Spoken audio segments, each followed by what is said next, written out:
Perkenalkan, nama saya Rosita Putri Kuswardani, NIM 195-20138 dari kelas 7E. Di sini saya akan menjelaskan tentang kurikulum 2013. Kurikulum 2013 atau yang biasa disebut Kurtilas adalah kurikulum yang berlaku dalam sistem pendidikan Indonesia. Kurikulum ini merupakan kurikulum tetap diterapkan oleh pemerintah untuk menggantikan kurikulum 2006 atau yang disebut dengan KTSP yang telah berlaku selama kurang lebih 6 tahun. Kurikulum 2013 masuk pada masa percobaannya yaitu tahun 2013 dengan menjadikan beberapa sekolah menjadi sekolah rintisan. Ciri dan karakteristik kurikulum 2013. Yang pertama, mewujudkan pendidikan berkarakter. Pendidikan berkarakter sebenarnya merupakan karakter dan ciri pokok kurikulum pendidikan sebelumnya. Namun, pada implementasi kurikulum ini masih terdapat berbagai kekurangan sehingga menuai berbagai kritik. Sehingga kurikulum berbasis kompetensi ini direvisi guna menciptakan sistem pendidikan yang berkelanjutan dan dapat mencerdaskan kehidupan bangsa. Yang kedua, menciptakan pendidikan berwawasan lokal. Wawasan lokal merupakan satu hal yang penting.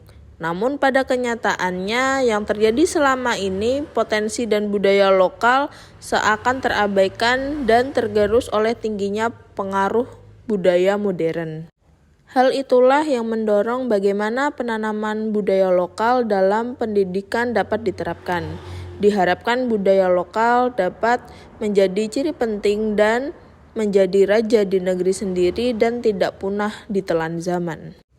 Untuk yang ketiga, menciptakan pendidikan yang ceria dan bersahabat.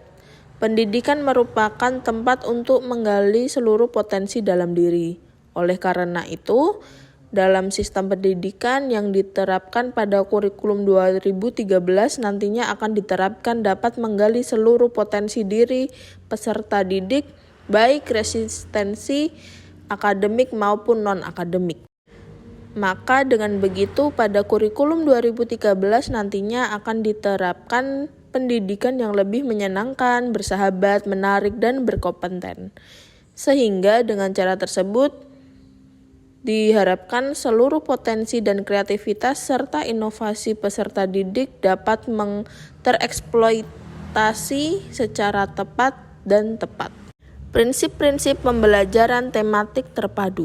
Yang pertama, peserta didik mencari tahu bukan diberitahu. Yang kedua, fokus pembelajaran diarahkan kepada pembahasan kompetensi melalui tema yang paling dekat dengan kehidupan peserta didik.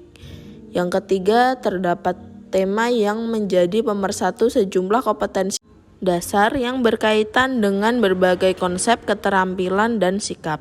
Yang keempat, sumber belajar tidak terbatas pada buku. Yang kelima, siswa dapat bekerja secara mandiri maupun berkelompok sesuai dengan karakteristik kegiatan yang dilakukan.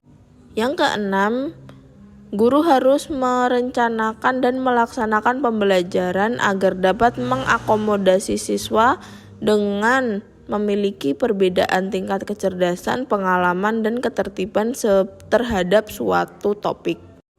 Untuk yang ketujuh, kompetensi dasar mata pelajaran yang tidak dapat dipadukan dapat diajarkan tersendiri.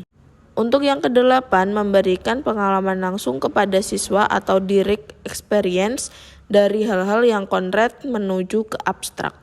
Yang kesembilan, pembelajaran tematik yang dirancang dalam silabus bukan merupakan urutan pembelajaran, melainkan bentuk pembelajaran untuk mencapai kompetensi dasar guru dapat melakukan penyesuaian.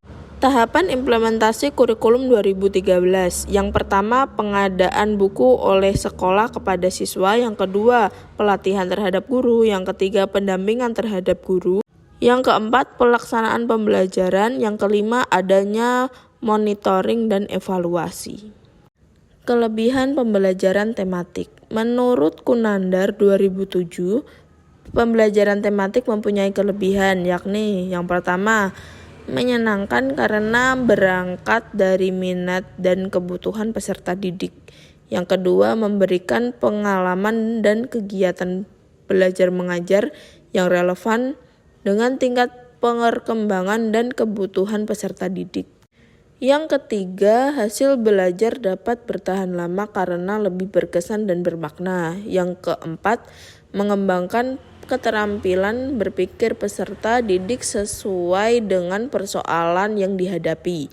Yang kelima, menumbuhkan keterampilan sosial melalui kerjasama. Yang keenam, memiliki sikap toleransi, komunikasi, dan tanggap terhadap gagasan orang lain. Yang terakhir, menyajikan kegiatan yang bersifat nyata sesuai dengan persoalan yang dihadapi dalam lingkungan peserta didik.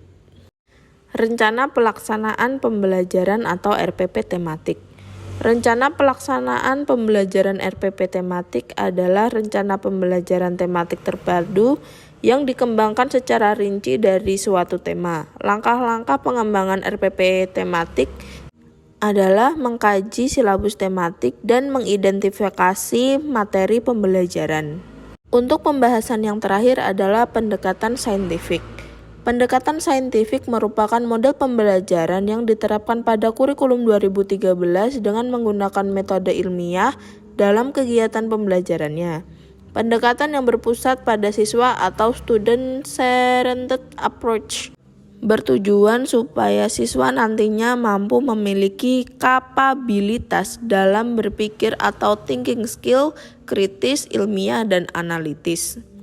Lalu model pembelajaran yang mencerminkan pendidikan saintifik itu yang pertama, model pembelajaran berbasis masalah.